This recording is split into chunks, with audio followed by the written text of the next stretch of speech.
अरे अच्छे से पकड़ो।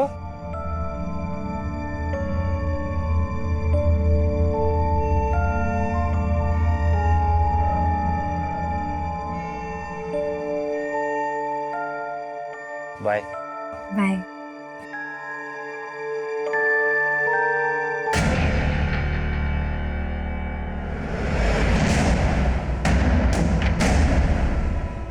पापा शक्ल देखिए कभी अपनी है? ये चश्मा ना शक्ल ना सूरत, अरे भैंसी लगती है तू। और वो लड़का जो है ना बाइक पे चढ़ने आया था तने, वो 21 है तारे से। पक्का उसकी नियत में खोट है ना, जो तारे को बहाव दे रहा है वो। अरे दूर रहना उस बहरूपी से, बोल रहा हूँ तुझे मैं, दूर रहना उससे। कौन बेरुपिया? वही वो चिकना बाहर इसे छोड़ने आया था अभी बाइक पे। देख इसको घास दे रहा है, इसको जिसको शादी के लिए 12 लड़के ना बोल चुके हैं। इंसान की खूबसूरती सूरत से नहीं सीरत में होती है। ऐसा ऐसा मुझे जुगल ने कहा है। और आप लोग ये लोग ना समझने वाले, ये लोग चाहते ही नहीं है कि तुम्हारी शादी हो, क्योंकि अगर तुम ससुराल चली गई तो इन लोग को कमा के कौन देगा। ए बाणी बाणी, ए अपनी आकाशवाणी बंद कर, बोल रहा हूं तने मैं। चुप। पापा आपको समझने के लिए मुझे बानी के मशवरे की जरूरत ना है। मैं अच्छे से जानती हूँ कि आप लोग क्या चाहते हो, लेकिन अब मैं शादी करूंगी तो सिर्फ जुगल के साथ, और अब आप भी ना रोक पाओगे मन में। रिंकी मेरी बात सुन। और चढ़ा लो सर पे से।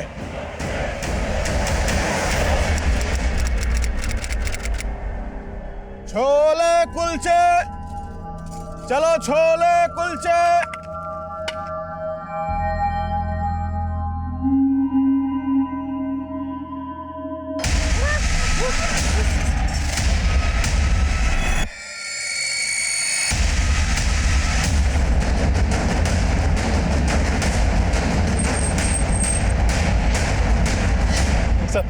क्या सर, यहाँ कचरे की थैली में ही उंगलियां कटी हुई मिली हैं। इन उंगलियों के अलावा कुछ और मिला? अभी तक तो नहीं सर, हालांकि हमारी टीम यहाँ आसपास सर्च कर रही है। इन उंगलियों को फॉरेंसिक के लिए भेजो। अगर इसका आधार आईडी होगा तो फिंगरप्रिंट से स्कैन करके इसकी आईडी पता चल सकती है। इससे यह कंफर्म होगा कि वाकई में कोई मर्डर हुआ है या फिर कहानी कुछ और है।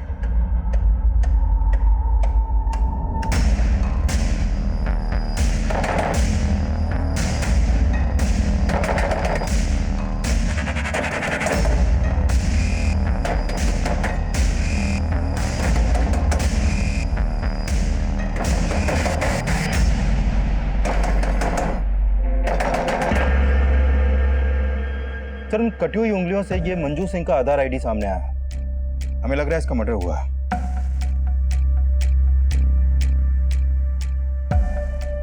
करनाल पुलिस से कांटेक्ट करो और मंजू के आधार आईडी पे ये जो करनाल का एड्रेस है यहाँ पर जाओ। हो सकता है मंजू मिसिंग हो। Okay sir.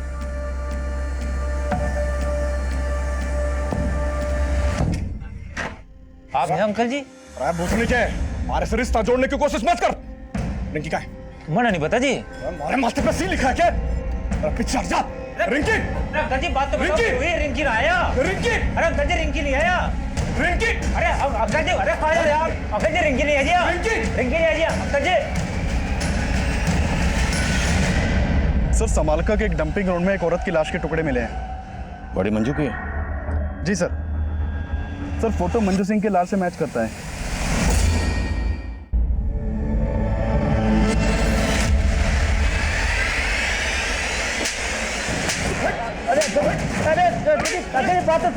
जीवन चौधरी की इज्जत पे हाथ डाला तुमने। छोड़ो हाथ को, छोड़ो मुझे मत, छोड़ो। पापा छोड़ दीजिए उसको।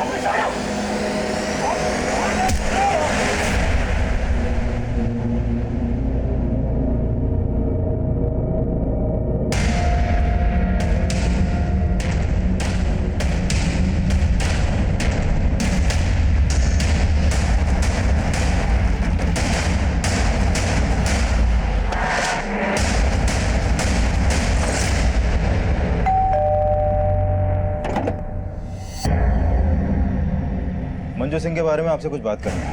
कहाँ है मंजू? सर, मंजू यहाँ नहीं रहती। तो फिर कहाँ रहती? और आप क्या लगते हैं मंजू के?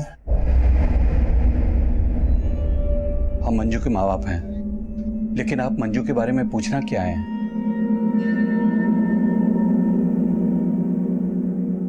मंजू की आधार आईडी पर यहाँ का एड्रेस है। अगर वो यहाँ नहीं रहती तो फिर कहाँ रहती है? हमें नहीं मालूम। मंजू की कटी हुई उंगलियां मिली हमें, तो पॉसिबल है उसका मर्डर भी हो गया होगा। अब यहीं पर बताएंगे या फिर थाने ले जाकर बात करें आपसे?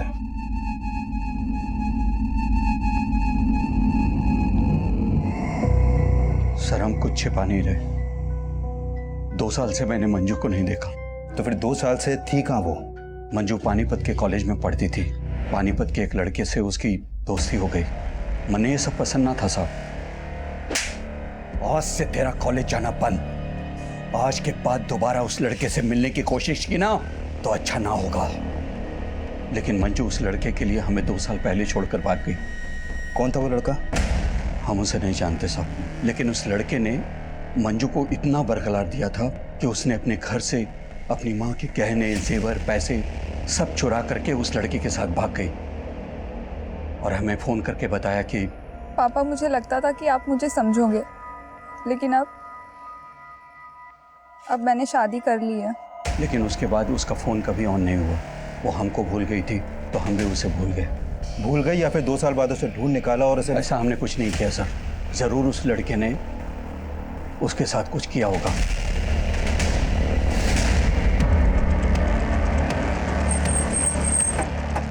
मंजू के माँ बाप का बयान क्रॉस वेरीफाई करो। हो सकता है वो झूठ बोले या कोई कहानी बना रहे हो। राइट सर, लेकिन मंजू के फादर ने मंजू का जो नंबर दिया था वो अब भी बंद है। उस नंबर के कॉल रिकॉर्ड्स निकलो। हो सकता है उसमें उस लड़के का नंबर हो जिसका जिक्र मंजू के फादर ने किया था। Okay sir. सब मर्डर बहुत ही ब्रूटली किया गया है। लाश के टुकड़े करके यहाँ पे डंप कर दिया गया।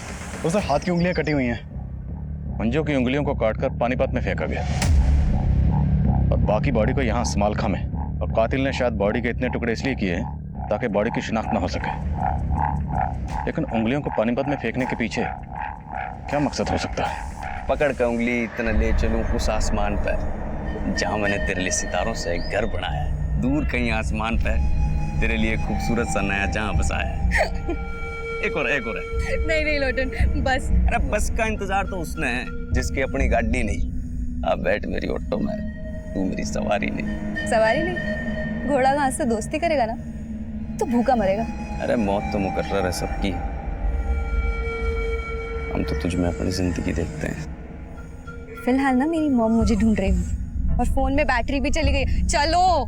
अरे तू ले मेरा फोन तो फोन करके अपने घर पे कर दे क्रांति। बोल दे वो अपने लोटन के साथ। तुम्हारा नाम सुनते ही ना मेरी मॉम लोटपोट हो जाएगी। अरे यार, इतना सीरियस क्यों हो रहे हो? जब वक्त आएगा ना तो मैं सब कुछ प्यार से बता दूँ। ओके? क्या बता देगी?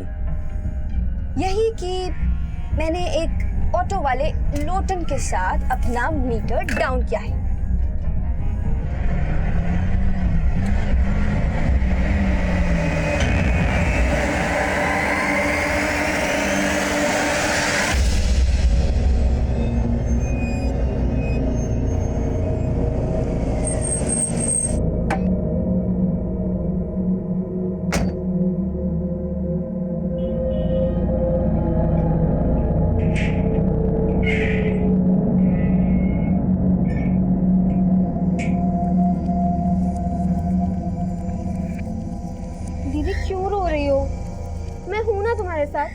सब ठीक हो जाएगा। ज्यादा अंगरक्षक बनने की कोशिश ना कर और तू ये रोना धोना बंद कर ले।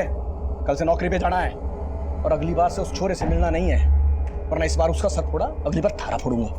पापा ये आप क्या कर रहे हैं? मैं जुगल को अपना पति मान चुकी हूँ। अरे बावड़ी पूंछ, थारे को पेट से कर देगा वो और छोड़ देगा। अरे ऐसे छोरों का ईमान ना होता है कोई।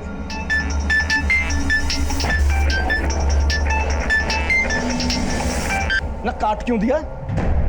तने भी कोई पति बना रखा है क्या? ना बोल। आप मेरे और दीदी के साथ ऐसे पेश मत आया करो, वरना आदिल अंकल को बोल के आपको अंदर करवा देंगे।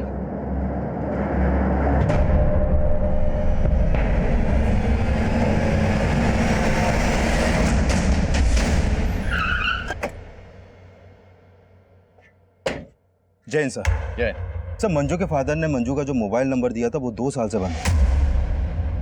और मैंने चेक किया कि मंजू 2 साल से अपने फादर के यहाँ करनाल में भी नहीं देखी गई है।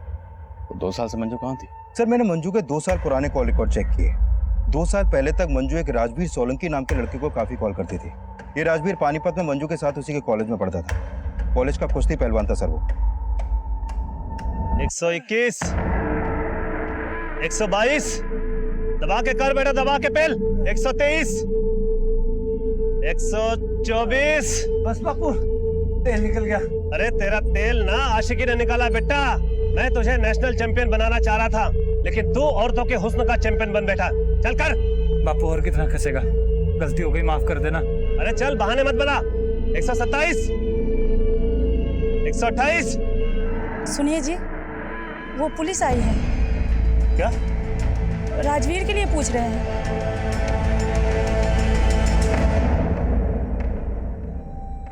क्या हुआ पहलवान? मुंह में दही क्यों जम गई? मंजू का नाम सुनते ही चुप क्यों हो गए? मैं किसी मंजू को नहीं जानता जी। अच्छा, ये है मंजू जो तुम्हारे साथ कॉलेज में पढ़ती थी। अब याद आया? यो मंजू जी, हाँ जी याद आ गया। ये जी मेरे साथ कॉलेज में पढ़ा कर रही थी, मेरी दोस्त थी जनाब। बात क्या होगी? हमें मंजू की लाश मिली। अब नाटक बंद कर, ये बोल के मंजू के साथ तुम्हारा क्या रिश्ता था? जनाब मेरी दोस्त थी, 2 साल से तो देखा भी नहीं मैंने जी उसे। मंजू के फादर का कहना है कि 2 साल पहले उसने किसी लड़के के साथ भागकर शादी की थी। और तेरे कॉलेज के दोस्तों का कहना है कि तेरे से अच्छा मंजू का और कोई दोस्त नहीं था, है ना? साहब आप कहना क्या चाहते हो? साफ साफ बोल दो ना। सोलंकी जी, साफ साफ ही बोल रहा हूँ। हमें शक है कि आपके लड़के ने 2 साल पहले मंजू नाम की लड़की से भागकर शादी की थी। लगता है किसी ने आपके कान भरे साहब। हमारा बेटा कुंवारा है। तो ये आपके बेटे से पूछ लेते। तो मंजू के सबसे अच्छे दोस्त थे, तो तुम्हें तो पता ही होगा कि 2 साल पहले मंजू ने किस लड़के के साथ भागकर शादी की थी। जनाब मालूम नहीं, मैं तो बोल रहा हूँ ना जी, मैंने 2 साल से मंजू को देखा भी नहीं है। सब पक्का ये बाप बेटे हमसे कुछ छिपा रहे हैं। मंजू की तस्वीर पड़ोसियों को दिखाओ। पता करो कि पिछले 2 साल में किसने मंजू को यहाँ पर देखा था। और ये भी पता करो कि मंजू की जिंदगी में राजवीर के अलावा कोई और भी था। Okay sir.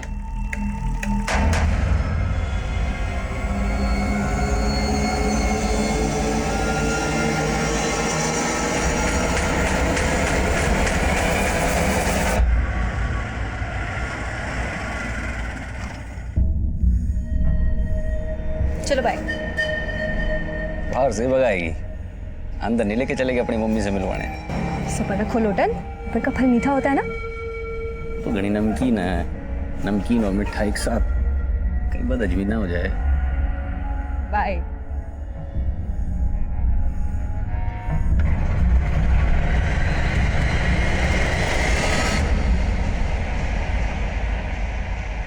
हेलो।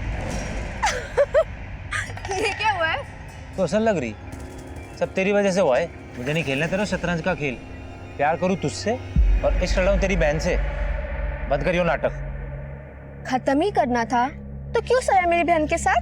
तेरी बहन भाग गई थी और इससे पहले मैं भाग जाता ना, तेरे पापा आ गए थे। और अपनी फैमिली को तू जेलस करने के लिए ना अपनी बहन की भावनाओं से खेल रही है। प्यार करने लगे सच में मुझसे वो। अरे तो तू भी करना, क्या प्रॉब्लम है? वैसे भी रिंकी दीदी तुझे बहुत खुश रखेगी। क्या? मैं तुझसे प्यार करता हूँ। किसका फोन है? छोड़ तू। मुझे तेरे इरादे ठीक नहीं लग रहे। ये खिचड़ी पकड़ी? खिचड़ी ना टंगड़ी कबाब। तू टेंशन ना ले, तेरे जायके का पूरा ख्याल रखूंगी मैं, ठीक है?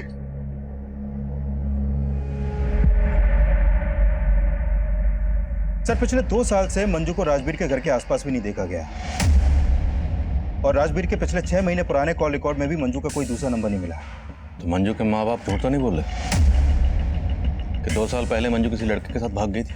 लेकिन सर मंजू की लाइफ में कोई ना कोई लड़का जरूर था, क्योंकि उसकी पोस्टमार्टम रिपोर्ट में यह भी सामने आया है कि मंजू 3 मंथ्स प्रेग्नेंट थी। प्रेग्नेंट? मौत की वजह? Excessive bleeding. मंजू के दोनों हाथों की उंगलियां काटी गई, जिससे ज्यादा खून बहने की वजह से उसकी मौत हो गई। और मौत के बाद उसकी बॉडी के टुकड़े किए गए। और हाँ सर, मंजू के सर पर एक चोट का निशान भी है और उसकी मौत 16 अप्रैल की रात को हुई थी। हमें मंजू की लाश 17 अप्रैल को मिली। प्रेग्नेंट। पति कौन है उसका? सर फिलहाल मुझे राजवीर के अलावा कोई नहीं दिख रहा।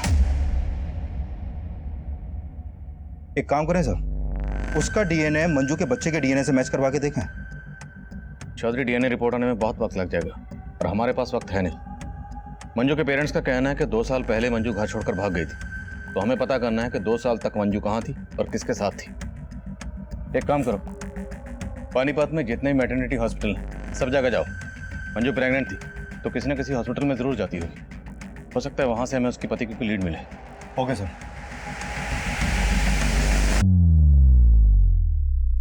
शुरुआत में कटी उंगली मिलने के बाद मेरे कलीग्स ने मर्डर की थ्योरी बनाई, पर मुझे लग रहा था कि शायद ये केस मर्डर का ना हो। पर यह केस ना सिर्फ मंजू के मर्डर का था, बल्कि इस केस में एक से एक खौफनाक मंजर सामने आने वाले थे, जिसमें मंजू के मर्डर से लेके उसके जिस्म के टुकड़े टुकड़े करने के मंजर से भी कहीं ज्यादा खौफनाक मंजर थे।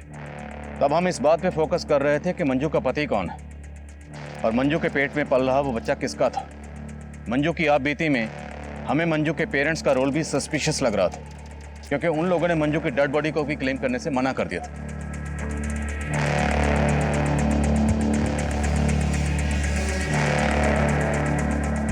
मंजू का मर्डर इतना ब्रूटल था कि मीडिया ने शुरुआत से ही हम पर प्रेशर सिचुएशन क्रिएट कर दी। उस वक्त हमारे पास मीडिया के सवालों के कोई जवाब नहीं था और ये सब बातें उस मुजरिम के हौसले बुलंद कर रही थी। एक गर्भवती महिला की हत्या करके उसके टुकड़े टुकड़े करके शहर में फेंक दिया जाता है और पुलिस उस किलर के खिलाफ कोई भी सबूत नहीं जुटा पाती है। क्या ये पुलिस की नाकामी है या फिर उस अपराधी की जीत पुलिस को गुमराह करने में सफल होता नजर आ रहा है? क्या पुलिस मंजू के उस कातिल तक पहुंच पाएगी या नहीं?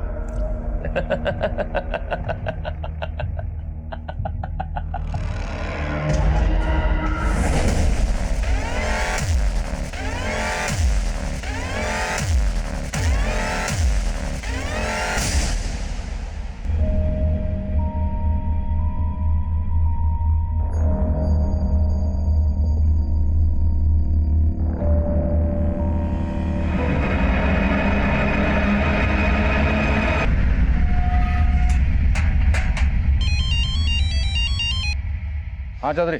सर, उस मैटरनिटी हॉस्पिटल का पता चल गया जहां पर मंजू अपना इलाज करवा रही थी। वहां से मंजू के पति के बारे में कुछ पता चला? सर, मंजू के डॉक्टर ने बताया कि मंजू शादीशुदा थी। उस नंबर के कॉल रिकॉर्ड्स निकलो और उठाओ इस राजवीर को। Okay sir. मैं आपसे झूठ नहीं बोलना चाहता था, दरअसल मैं अपने बापू से डर गया था जी। तूने झूठ इसलिए बोला क्योंकि मंजू का मर्डर तूने ही किया। नहीं सर, मैंने मंजू का मर्डर नहीं किया सर। दरअसल हम दोनों ने 2 साल पहले भागकर शादी कर ली थी और मेरी शादी के बारे में बापू को कुछ भी नहीं पता था। तेरे बापू ने मर्डर किया होगा फिर? नहीं सर, वो तो कभी उससे मिले तक नहीं थे और वैसे भी मंजू ने 6 महीने पहले मुझे छोड़ दिया था जी। मंजू 3 महीने की प्रेग्नेंट थी, तूने माँ और बच्चा दोनों को मार दिया? जनाब मैंने नहीं मारा जनाब, मैं आपको बोल तो रहा हूँ, 6 महीने पहले मुझे छोड़कर चली गई थी। उसके पेट में बच्चा था, इसके बारे में तो मुझे कुछ मालूम भी नहीं है। मंजू रहती कहाँ थी? जनाब जब 2 साल पहले हमने भागकर शादी कर ली थी तो सलोनी में एक किराए पर घर लिया था। मैं अपनी शादी के बारे में अपने माँ बाप को कुछ नहीं बता पा रहा था, इसलिए वो अकेली रहती थी और मैं अक्सर उसके पास आया जाया करता था। हाय। क्या कहा था तुमने? मैंने क्या कहा था? ये हमारा आशियाना है, लेकिन तुम तो इसे अपना गेस्ट हाउस समझते हो। तुम यहाँ सिर्फ संडे को आते हो। अरे मंजू, फिर वो ये की बात पर ताना। क्यों ना मारू ताने? तुमने मुझे अपनी रखेल समझ रखा है। मैं तुम्हारी बीवी हूँ। देखो, अगर तुम्हें हिम्मत नहीं है मुझे अपने माँ बाप से मिलवाने की तो तुम भी यही रुक जाओ, जिससे मैं तुम्हारे लिए अपने माँ बाप को छोड़ के आई हूँ। मंजू, मुझे और वक्त चाहिए, समझो ना। थक चुकी हूँ मैं, अब मुझसे और सहन नहीं होता। देखो, या तो तुम मुझे अपने घर ले जाओ या तो तुम अब से यही रहोगे। जनाब मंजू को समझाना मुश्किल होता जा रहा था, वो कुछ भी समझने को तैयार नहीं थी। मैं जब भी उससे मिलने जाता था तो हमारे बीच में आपस में झगड़ा हो जाता था, लेकिन मंजू भी कम नहीं थी सर। उसने मेरी एब्सेंस में एक लड़के के साथ दिल लगा लिया था। अच्छा, एक और झूठ? नहीं सर, मैं झूठ नहीं बोल रहा। जब आखिरी बार 6 महीने पहले मैं वहां गया था तो उस लड़के को देखा।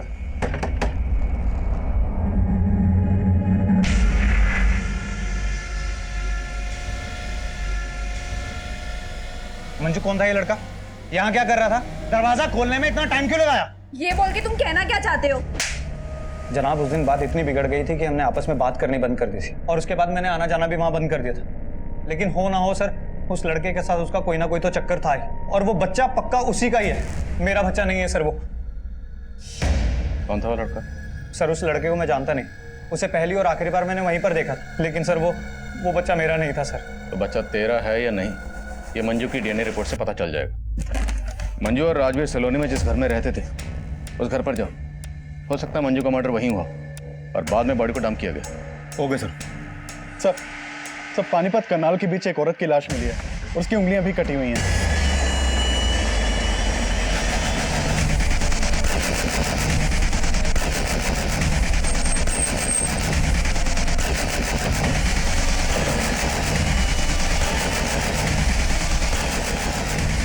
अरे पीछे निकालो जरा। मोहब्बत के हारे किला फतेह करने निकले, तेरे साथ नहीं तो तेरे पास सही, हम जीतने वालों को हराने निकले। आखिर ये शायरो शायरी करके और ये उंगलियां काट के कातिल साबित क्या करना चाहता है? सर मंजू की लाश को टुकड़े टुकड़े करके डंप किया गया और इसकी सिर्फ उंगलियां काटी गई हैं। काफी हद तक मर्डर का मॉडस ऑपरेंडी सेम है। बॉडी की शिनाख्त करवा, हो सकता है इसका मंजू या उसके जान पहचान वालों से किसी को ताल्लुक हो। सर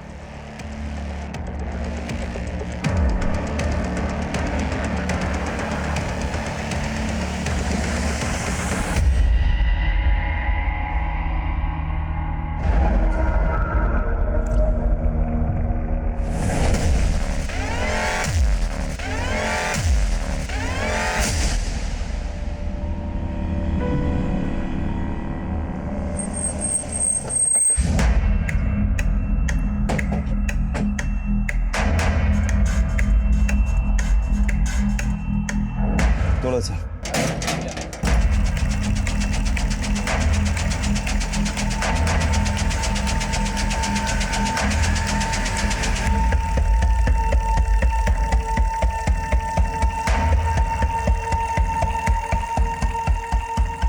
सर मंजू के सलोनी वाले घर में ऐसे कोई साइन नहीं मिले जैसे लगे कि मर्डर यहाँ पर हुआ हो। करनाल और पानीपत के बीच हमें जिस औरत की लाश मिली है उस औरत की भी उंगलियां काटी गई। मैं तुम्हें उसकी तस्वीर भेज रहा हूँ, जरा पता करो क्या उस औरत का मंजू के घर पर आना जाना था? Okay sir. नहीं जनाब, मैं इस औरत को नहीं जानता और मुझे मालूम नहीं कि मंजू इस औरत को जानती होगी कि नहीं। इस औरत को मंजू के घर में कभी आते जाते तो नहीं देखा है। ये मंजू का हस्बैंड है जो दिल्ली में कहीं जॉब करता है और संडे संडे आता है, और अभी कुछ टाइम से वो यहाँ पे आना ही बंद कर दिया है। ऐसा तो नहीं लगता था, पर सर कुछ समय से एक आदमी का यहाँ पे काफ़ी आना जाना हो रहा था। राजवीर भी वही कह रहा था जो पड़ोसन कह रही है कि मंजू का किसी के साथ अफेयर था। पड़ोसन और राजवीर से उस लड़के का स्केच बनवाओ और मंजू के करंट नंबर के कॉल रिकॉर्ड्स निकलो। हो सकता है उस लड़के के बारे में कुछ पता चले, और इस औरत की पहचान पता करो क्योंकि हो सकता है मंजू और इस औरत दोनों का कातिल एक ही हो। सर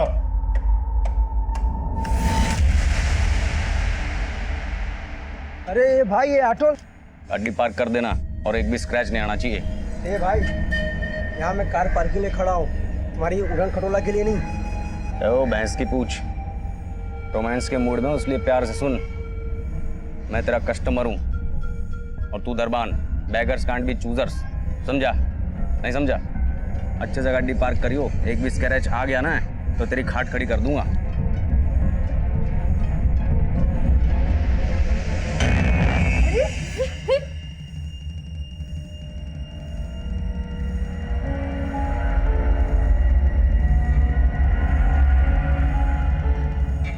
बेटा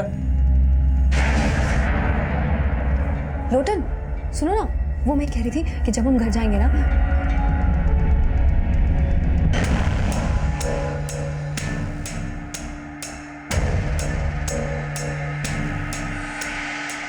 Excuse me, ma'am.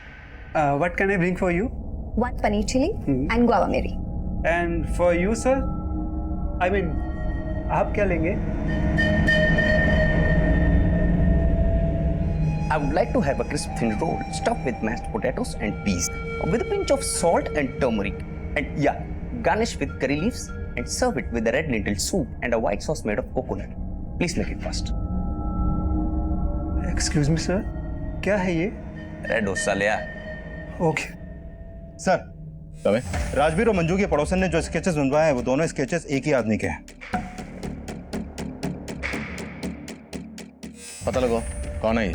Sir Chaudhary, ये भी चेक करो कि वो पड़ोसन कहीं राजवीर के कहने का ये बयान तो नहीं दे रही। Okay sir.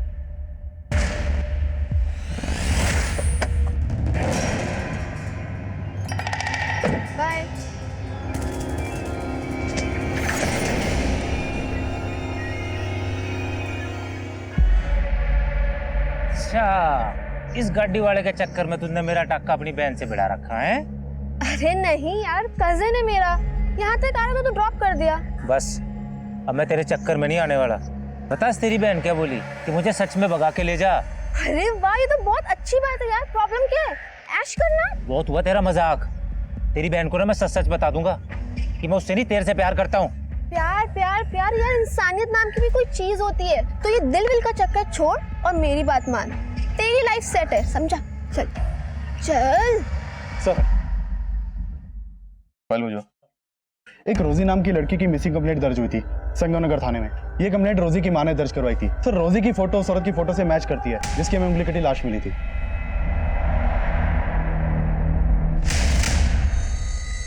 लो बेटा, दूध पी लो।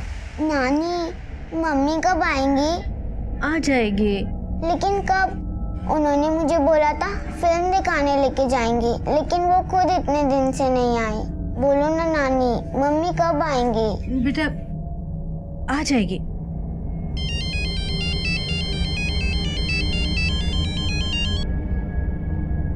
हेलो,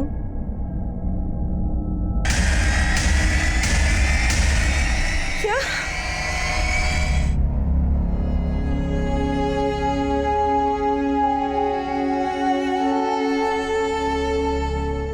सर रोजी कॉल सेंटर में काम करती थी। 2 दिन पहले मैंने उसे आखिरी बार देखा था, तब वो कॉल सेंटर जाने के लिए घर से बाहर निकल रही थी। अच्छा माँ, मैं चलती हूँ। बाय बच्चा। मम्मा, मैंने आपको बोला था ना मुझे कार्टून फिल्म देखने जाना है सिनेमा में। हाँ बेटा, चलेंगे पक्का। लेकिन कब मम्मा? बेटा नेक्स्ट संडे। अभी मुझे ऑफिस के लिए लेट हो रहा है और मेरे पीछे से नानी को परेशान मत करना। मेरा अच्छा बच्चा है ना। बाय बाय माँ। सर उसके बाद रोजी का कुछ पता नहीं चला। अगली सुबह वो कॉल सेंटर से वापस ही नहीं आई, ना ही उसका फोन लग रहा था। लेकिन आपने संतनगर पुलिस स्टेशन को ये नहीं बताया कि रोजी कौन से कॉल सेंटर में काम करती थी? रोजी कहाँ काम करती थी उसने मुझे कभी नहीं बताया। आपकी बेटी कहाँ काम करती थी ये आपको नहीं पता? और आपने कभी पूछा भी नहीं उससे? सर मैंने कई दफा उससे कहा था कि अपने कॉल सेंटर का पता घर में छोड़ दे। आपने बताया कि रोजी की बेटी है, उसका पति कहाँ? रोजी की अपने पति से नहीं बनती थी, इसलिए 3 साल पहले वो अपने पति से अलग हो गई थी। कहाँ रहता है? वो जींद रोड पे रहता था और रोजी से अलग होने के बाद वो कहीं शिफ्ट हो गया था। कहाँ शिफ्ट हो गए? सर वो मुझे नहीं पता। मैडम आपको आपके दामाद का नाम तो पता होगा। उसका सुनील नाम है। किसी पे शक आपको? कौन आपकी बेटी के साथ ऐसा कर सकता है? नहीं सर, मुझे कुछ नहीं मालूम। कुछ दिन पहले मंजू नाम की एक लड़की का कत्ल हुआ। ये है मंजू, इसकी भी ठीक वैसी उंगलियां काटी गई जैसे आपकी बेटी रोजी की काटी गई। क्या आप इसे जानती हैं? हो सकता है ये आपकी बेटी रोजी को जानती हो, कभी आपके घर आई हो। नहीं सर, मुझे कुछ नहीं मालूम इसके बारे में। कुमार, पता लगाओ रोजी कौन से कॉल सेंटर में काम करती थी और उसके पति सुनील का भी पता लगाओ। सर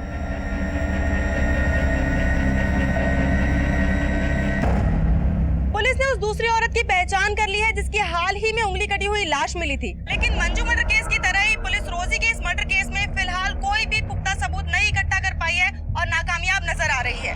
अब सबसे बड़ा सवाल ये उठता है, क्या मंजू और रोजी का कातिल एक ही है या ये कोई 2 अलग अलग लोग हैं?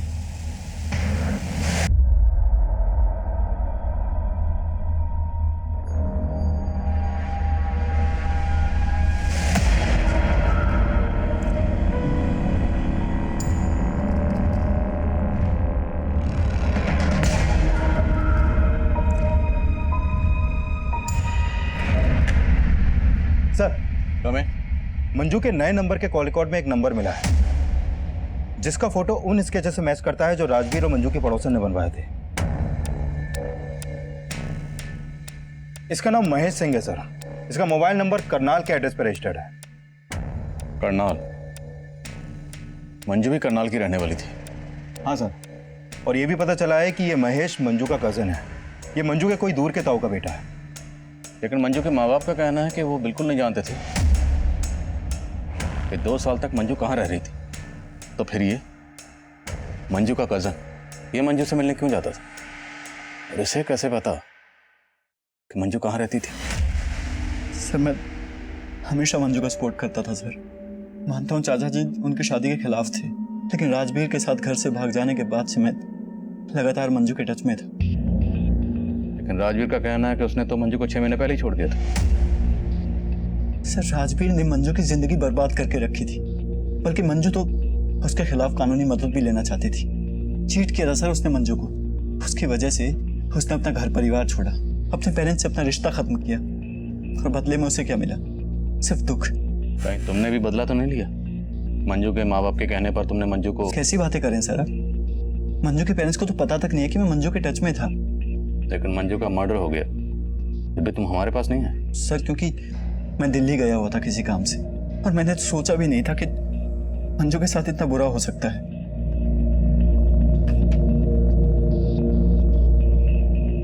इसे जानते हो? नहीं सर, और वैसे भी मैं पानीपत में कम ही आता था। मंजू ने कभी तुम्हें कुछ ऐसा बताया कि तुम्हें अजीब लगा? सर मंजू ने राजवीर के अलावा कभी किसी की बुराई नहीं की। मुझे लग रहा है शायद राजवीर ने ये कांड किया है, क्योंकि मेरी नजर में वही एक ऐसा लड़का है जो किसी भी हद तक जा सकता है।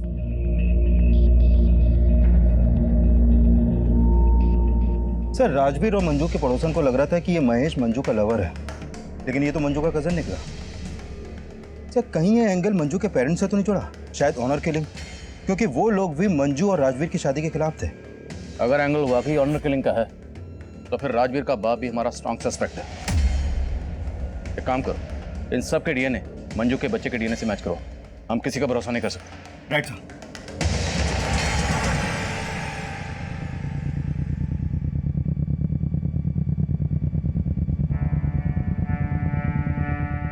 मंजू पापी नहीं थी। क्या बकवास कर रही हो?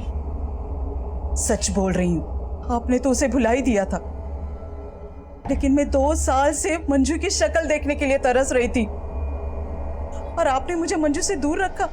टुकड़े टुकड़े करके किसी ने उसे जानवर की तरफ फेंक दिया, और आखिरी बार में उसे कलेजे से लगा के रो भी न पाई। मंजू हमारा अतीत थी, वो 2 साल पहले ही हमारे लिए मर चुकी थी। अब उसकी जगह हमारी यादों में भी नहीं होनी चाहिए।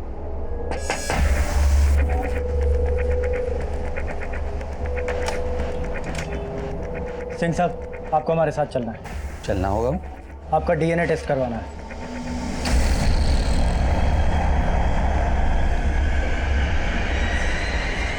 राजवीर, तेरी वजह से पूरी जात बिरादरी में कहीं मुंह दिखाने लायक नहीं छोड़ा तूने। भाई मंजू के पेट में मेरा बच्चा है, मेरा डीएनए करवा रहे हैं वो लोग, सब तेरी वजह से।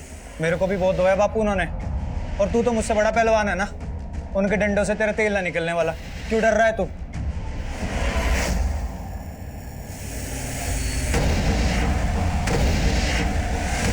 जब मियाँ बीवी राजी तो क्या करेगा काजी? दीदी मैं बोल रही हूँ, मान लो मेरी बात, भूल जाओ मम्मी पापा क्या कहेंगे और भाग जाओ जगल जीजा जी के साथ।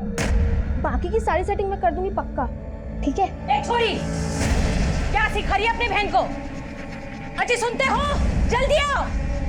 क्या सिखा रही है? हाँ बोल, क्या सिखा रही है?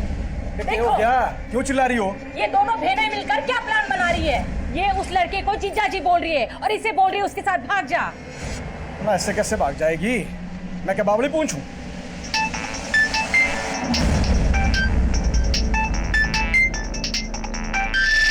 तने किसके फोन आते रहते हैं? हैं? ना बता दे, कहीं ऐसा ना हो रिंकी से पहले थारी टांगे तोड़नी पड़े। कंजर खाना बना रखा है घर को।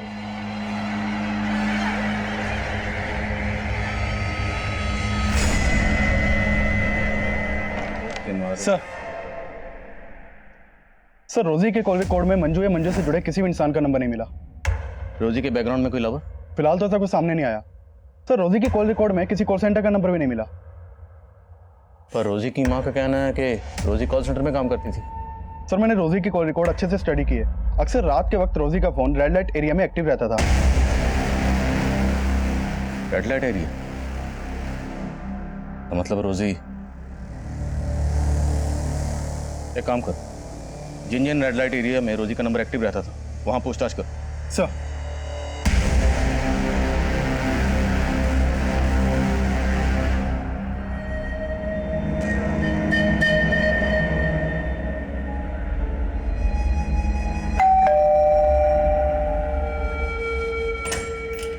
मम्मी, ये मेरा दोस्त Lotan.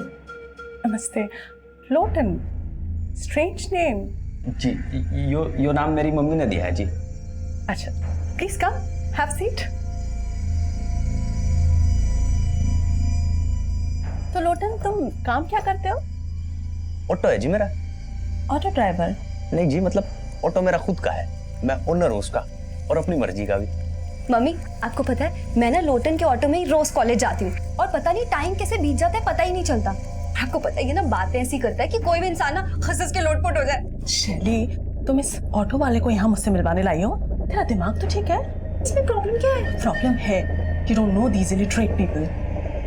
Auntie, I'm definitely an auto driver, but I've planned everything. I've planned my future, and trust me, it's bright. I'll soon begin my own startup. जैसे कैब सर्विसेज होती हैं, वैसे auto services. I've planned everything.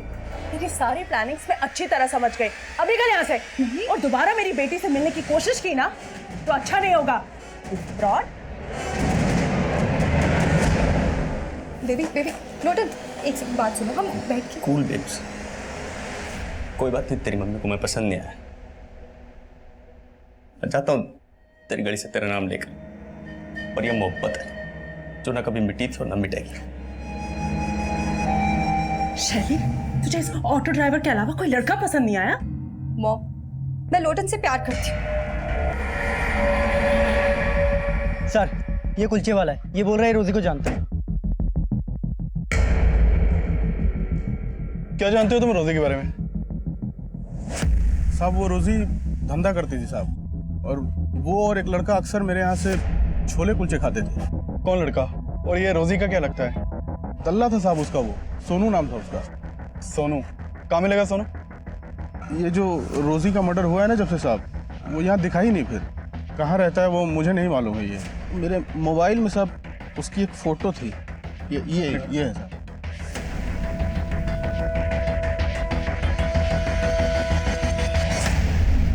खा लो। मुझे नहीं खाना। थोड़ा सा खा लो। नहीं, जब तक मम्मी नहीं आएगी मैं कुछ नहीं खाऊंगी।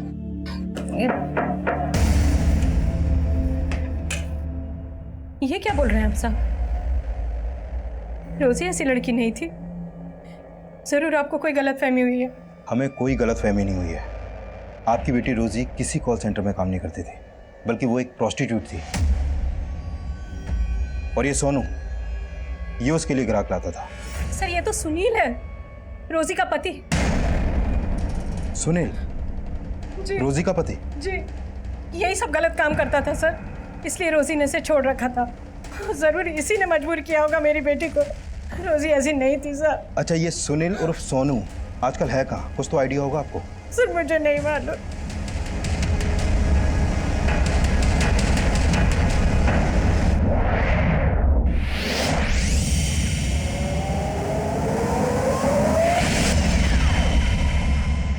साहब, उस रोजी को ना ये धंधा अच्छा नहीं लगता था।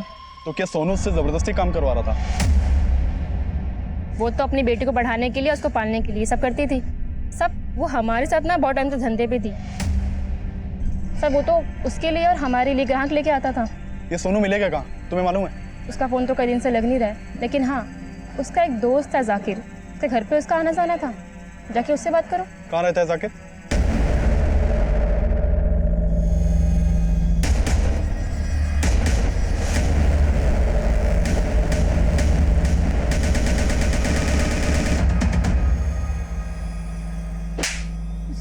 सर, मैंने रोजी के साथ कुछ नहीं किया सर। तो फिर हमारी टीम को देखकर भाग क्यों रहा था? तो साहब, मैं डर गया था, लेकिन फिर मेरे को रोजी के मर्डर का मालूम चला, तो इसलिए मुझे पता था कि आप लोग मेरे पीछे आएंगे, इसलिए मैंने अपना फोन भी बंद कर दिया सर। लेकिन सर, मैंने रोजी के साथ कुछ नहीं किया, मेरा विश्वास। रोजी तेरी बीवी थी और तूने उसे मजबूर किया था इस धंधे में उतरने के लिए, है ना? नहीं साहब, रोजी जब तक मेरे साथ रहती थी तब तक मैंने उसे कोई धंधा बंदा नहीं करवाया था। लेकिन जब रोजी को पता चला कि मैं दल्लागिरी ये सब करता हूँ, तो मुझे छोड़कर चली गई थी। लेकिन उसको कुछ दिन बाद आटे दाल का भाव पता चल गया था। और सर, रोजी ये सब अपनी मर्जी से करती थी, मैंने रोजी के साथ कुछ नहीं किया। हाँ, जरूर उसके कस्टमर ने रोजी के साथ कुछ किया होगा। कौन कस्टमर? सर, कुछ रोज पहले एक टैक्सी वाला आइटम ढूंढते हुए हमारे एरिया में आया था। उसने रोजी के साथ कुछ किया होगा। मैंने रोजी को आखिरी बार उसी के साथ देखा था। सर उसके बाद रोजी लौटकर वापस नहीं आई। फिर मालूम चला कि रोजी की लाश मिली। कौन था वो टैक्सी वाला? ये तो मुझे मालूम नहीं है, पहले कभी मैंने देखा नहीं था। टैक्सी का नंबर देखा था? इतना कहाँ याद रहता है सर, मुझे तो ठीक से उसकी शक्ल भी याद नहीं है। लेकिन ये बात पक्की है कि सर वो सरदार था और उसी ने रोजी के साथ कुछ किया होगा।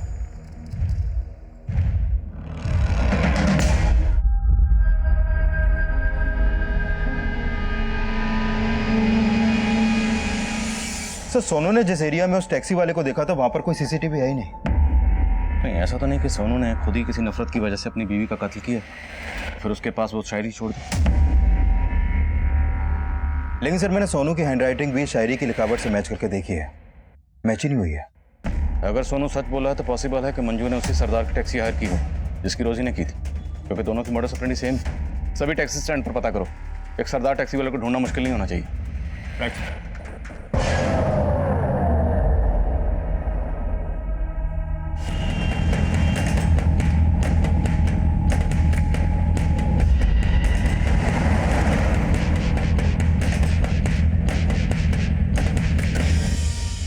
सर मैंने पानीपत और आसपास के एरिया के लगभग सभी टैक्सी स्टैंड्स में चेक किए, लेकिन ऐसा कोई भी सरदार नहीं मिला जिसकी एक्टिविटी सस्पिशियस हो और वो टैक्सी चलाता हो।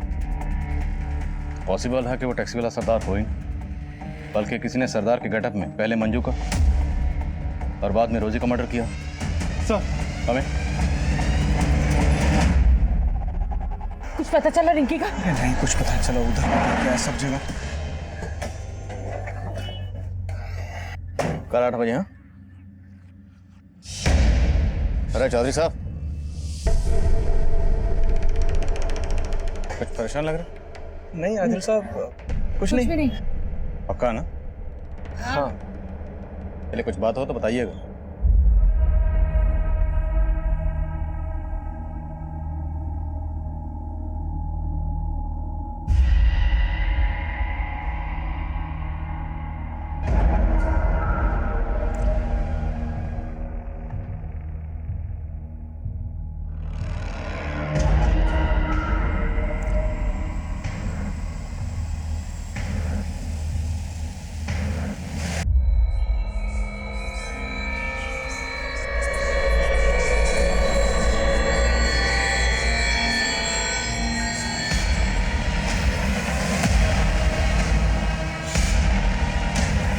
पुलिस की ड्यूटी में क्या हाल किया मेरा, न क्रिमिनल मिला न मेडल, इधर से उधर बस खाक छानते रहे। वाह वाह, जरूर बोल दीजिए आदिल साहब, क्योंकि अब इस चौथी लड़की की लाश ढूंढते ढूंढते तोते उठ जाएंगे आपके।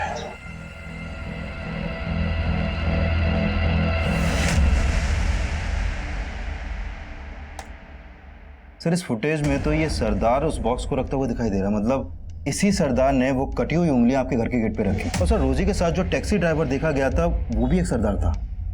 लेकिन चौधरी, ये बंदा सरदार नहीं, नकली सरदार है। इसने भेष बदला हुआ है और ये जो भी है मुझे चैलेंज कर रहा है। हाँ कुमार। सर आपके नाम पे एक लेटर आया है और उसके ऊपर पोस्टमार्टम रिपोर्ट लिखा हुआ है।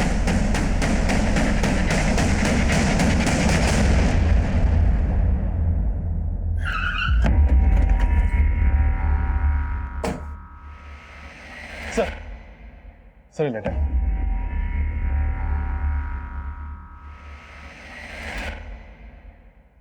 आदिल साहब, ये उस चौथी लड़की की पोस्टमार्टम रिपोर्ट है जिसकी उंगलियां आपको आपके घर पे मिली होंगी।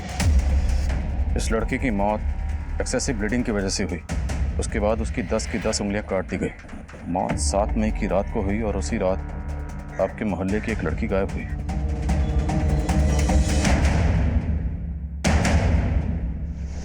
कुछ परेशान लग रहा है? नहीं आदिल साहब कुछ नहीं। पता करो ये लेटर कहां से पोस्ट किया गया। सर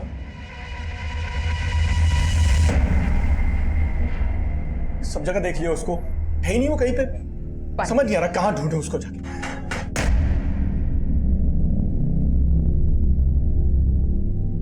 क्यों चौधरी साहब, किसे ढूंढने की बात कर रहे हैं? सब ठीक तो?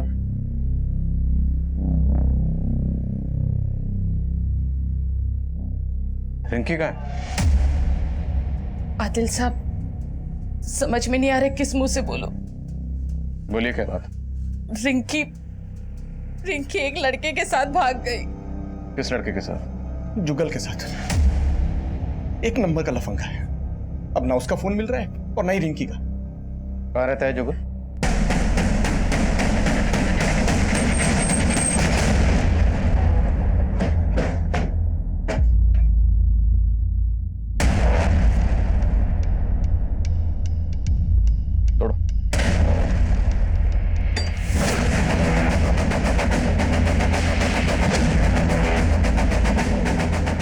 चेक करो सब जगह।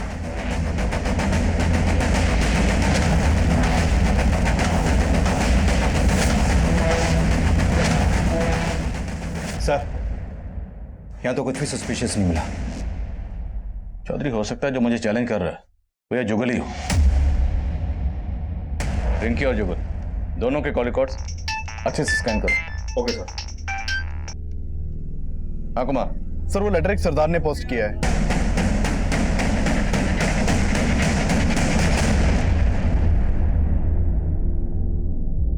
ये जुगल या जुगल से कनेक्टेड कोई हो सकता है कि मेरे पड़ोस में रिंकी के अलावा और कोई मिसिंग नहीं है।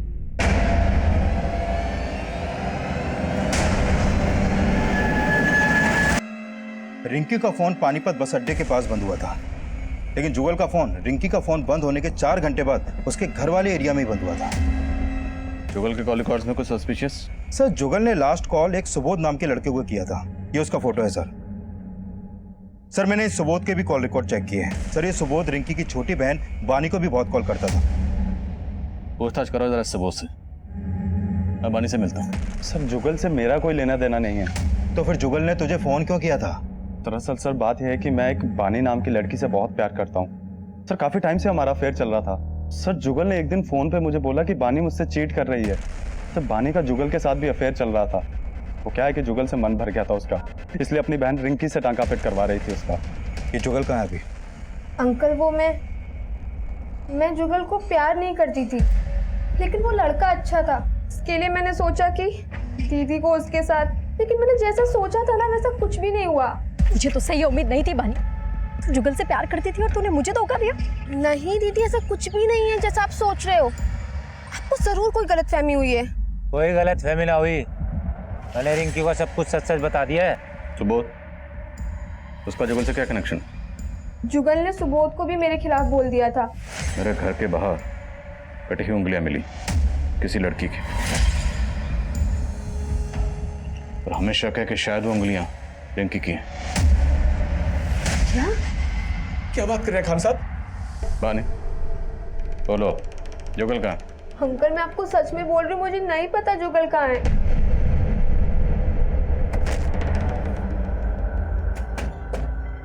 मुझे खत लिखने वाले का कहना है कि उसने मेरे पड़ोस की एक लड़की को मार डाला।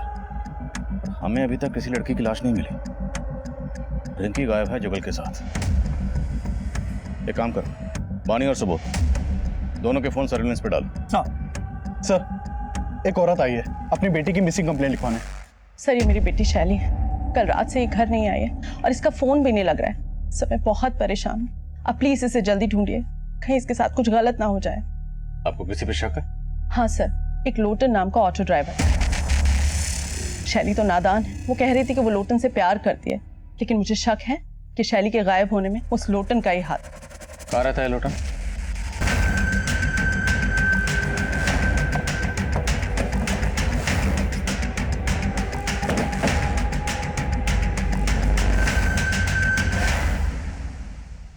ताला तोड़वाओ।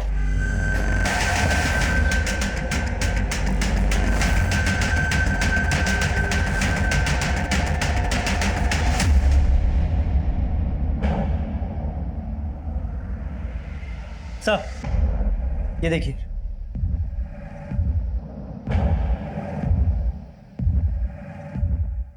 सर, ये देखिए, यहाँ पर भी ब्लड के ट्रेसेस हैं, लेकिन सर ये ब्लड सूखा है, जबकि लोटन की बॉडी पर जो ब्लड है वो बिल्कुल फ्रेश है। ये ब्लड किसका है?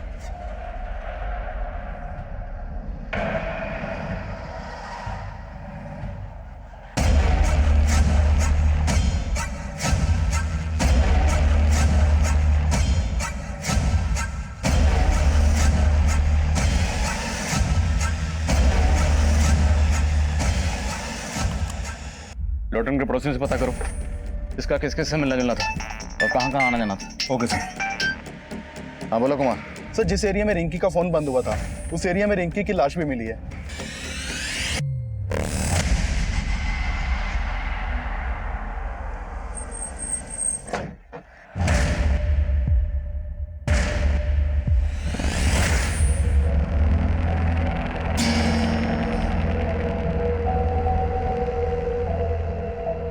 तेरे कूचे में कटी उंगलियां फेंक के हम सीना तान के निकलते हैं।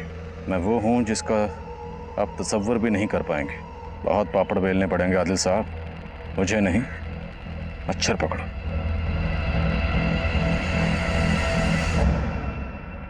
कुमार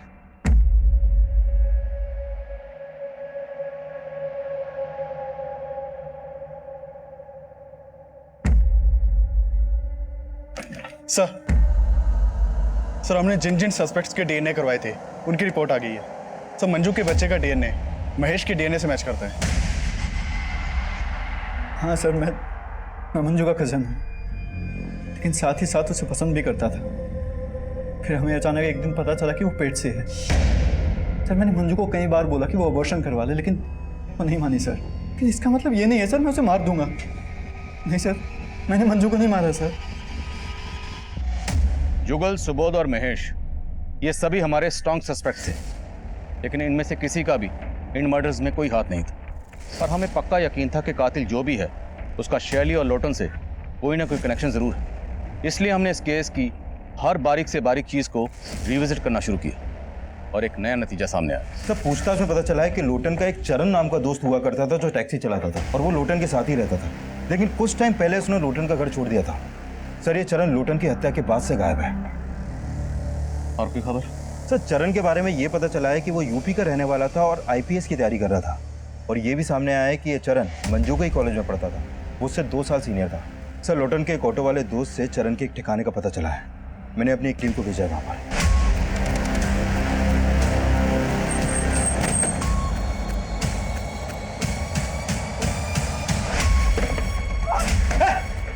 पकड़े से पकड़ो, लेके जाओ।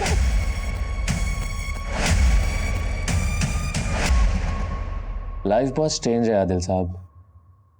आदमी जो सोचता है वो कभी होता नहीं है। मैंने जो आईपीएस बनने का सपना देखा था, अगर आज वो पूरा हो गया होता ना, तो आज औहदे में मैं आपसे ऊपर और आप मेरे से नीचे होते। हरियाणा के हर्ष राठौर जी जैसा बनना चाहता था। आईपीएस मैंने एग्जाम भी दिए थे, 4 बार फेल हुआ सर। तो 4 बार क्या 6 बार भी अगर फेल हुआ होता, तेरी इस फेलियर का इन मर्डर से क्या ताल्लुक है? मेरे इस फेलियर का उन मर्डर से ताल्लुक है, क्योंकि इसी फेलियर की वजह से ना मैंने बहुत कुछ खोया है। मंजू को भी बहुत प्यार करता था मैं मंजू से, लेकिन मंजू को तो राजवीर पसंद था ना। सब कुछ भुला के मैं आईपीएस की तैयारी में लग गया। मैंने एग्जाम्स भी दिए थे, पता नहीं उन लोगों को क्या हुआ, मुझे फेल कर दिया। इसलिए मजबूरी में मुझे टैक्सी ड्राइवर बनना पड़ा। फिर एक दिन मुझे मंजू मिली। मैं कॉलेज के दिनों से तुमसे बहुत प्यार करता हूँ। अगर तुम हाँ करो तो हम लोग शादी भी कर सकते हैं। नहीं चरण, मैं अपनी जिंदगी किसी और के नाम कर चुकी हूँ। मतलब राजवीर फिर से? राजवीर नहीं, महेश। महेश का नाम सुन के ना मेरा दिमाग घूम गया था। अपने ही कजन के साथ, छी! अरे 3 महीने का बच्चा था उसके पेट में, पता है? मेरा इतना दिमाग घूम गया ना, मैंने उसकी गर्दन पकड़ के ऐसे दीवार में दे मारा। मैंने उसे मारा।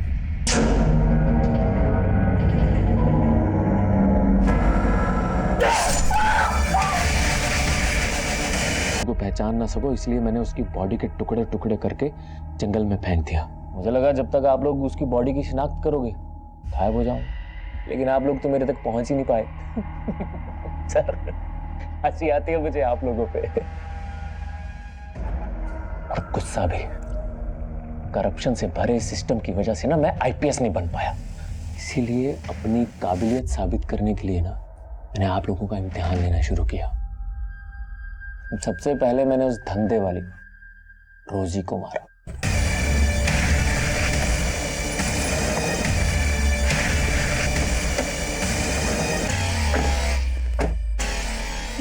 लाए हो तुम मुझे? मारने के लिए। चल। ये क्या कर रहे हो? अरे चल। तू लाश के पास गाजर खाकर क्यों फेंकता था? चैलेंज था सर। आप पुलिस वाले हैं तो थोड़ा चैलेंज तो बनता है ना, लेकिन आप तब भी नहीं पकड़ पाए। फिर मैंने आपको दूसरा चैलेंज दिया। रिंकी टैक्सी का वेट कर रही थी, मैंने उसे भी उठा लिया और ये क्या कर रहे हो? बड़ा मजा आ रहा था मुझे आप लोगों के दिमाग के साथ खेलने में, लेकिन साला दिल के चक्कर में हार गया। वो लोटन था ना, साला बार बार मुझे चिढ़ाता था शैली का नाम लेके। मैंने सोच लिया कि अगर मंजू नहीं मिली तो क्या हुआ, इसकी शैली को छीन लूंगा।